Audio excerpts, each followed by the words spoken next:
back again with my fourth episode. And if this is your first time listening to my podcast, please check out another 3 episodes. Okay? Well, today I have a book from the author Max Lucado. He is a well-known author who has written many good books. And the story in each book of his has a very meaningful teaching and good thoughts. Every time I read this book, I learn many things. So I'm going to pick the book called All You Ever Need. It was illustrated by Douglas Kloba and published by Scholastic. And here I'm going to read for you. Okay? This is how the story began. Long time ago, there was a village in a desert land. And in this dry land, there was very little water. It seldom rained. But when it did, all people hurried to capture what they could in buckets and pots. Every drop was like purest gold. Though the land was dry, the people were never thirsty. For there was a kind neighbor named Tobias, who owned a deep wellspring from which poured clear and cool water. People called him the Water Master, and they loved him so much. He shared his treasure with everyone in the village. All they had to do was ask, and the Water Master would gladly let them use the water from his well. He offered them to drink all they wanted. Not only did Tobias share from his well, but he taught his son to do so too. Tobias and his son Julian would help the people dip their buckets and carry their loads. Day after day, the people would come to the well. When people came to the well, he would talk to the people about their lives. He would laugh with them and inquire about their hopes and dreams, while Julian helped them draw water for their families. Tobias was a kind friend, always ready to help the villagers. One day, the Water Master announced to the village that he and his son were going away for a while. While they were gone, his servant, Elzevir, would watch over the well. He would be the one who gave water to the villager as they need. Then the Water Master and his sons went away from the village. The people were sad to see them leave, but they trusted his servant to supply their needs. And indeed, Elzevir did just as the Water Master said. Each day, the villagers came to ask for water. He eagerly filled their buckets. He did the same as the Water Master by telling them to take all they need because there is plenty of water for all. Time passed by.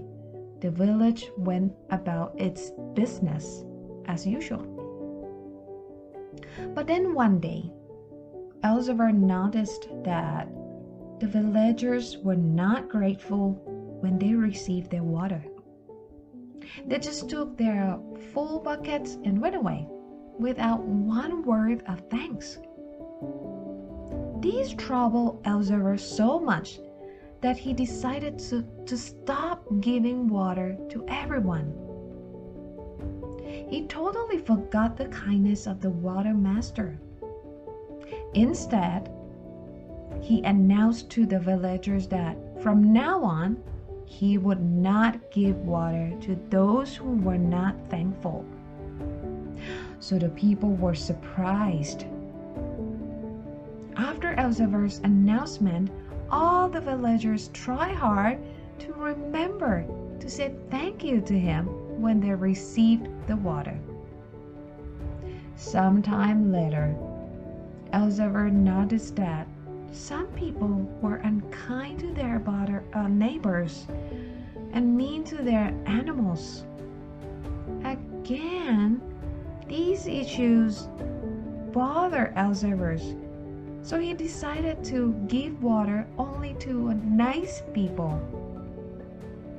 He announced that if anyone mean to their animals or unkind to their neighbors, they would not get water.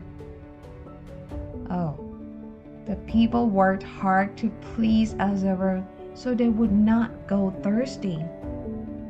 But as time passed, the taskmaster continued to find some new fault with the people, such as they were too busy, too lazy, they were not quick enough, not smart enough, or not pretty enough.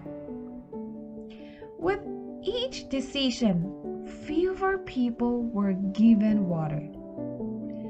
Over time, the villagers became sad and angry that how can they ever be good enough for Elzevir? If so, they probably died of thirst. There were too many rules to get water. So people were thirsty and began to give up. They found that they would not be able to please him.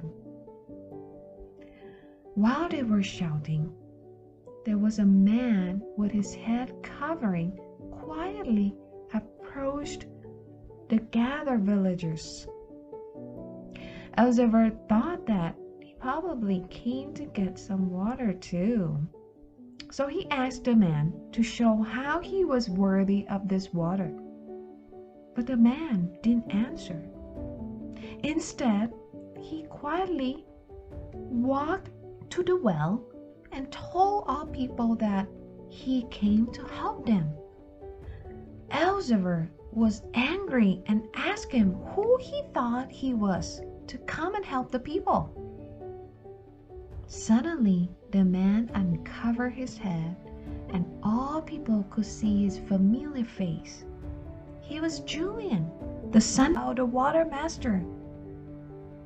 He told them that his father sent him to share this water to all people. After the villagers heard that, they all cheered, but Elzevir became afraid.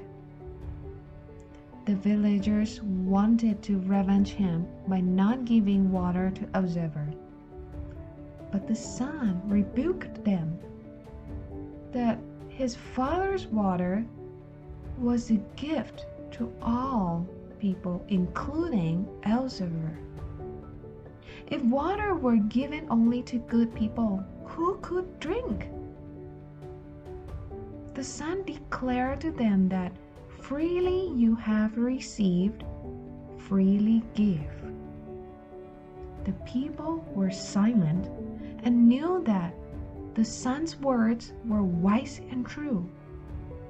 So from that day on, Elzevir was forgiven and the water was shared freely. After I read this story, I am impressed by this sentence, freely you have received, freely give. Somehow I received good things from others for free. Then I should give to others for free too. Have you ever received any for free? I've received lots of good ideas from people on internet, and that encouraged me to freely share it too. What about you? How will you freely share what you have freely given? I think when we all freely give what we have freely received, it makes our world a better place and create a lovely community for us to live. One way you can do that is to share this good thought to others. Well, thanks for listening, everyone. I hope to see you in my next episode. Bye.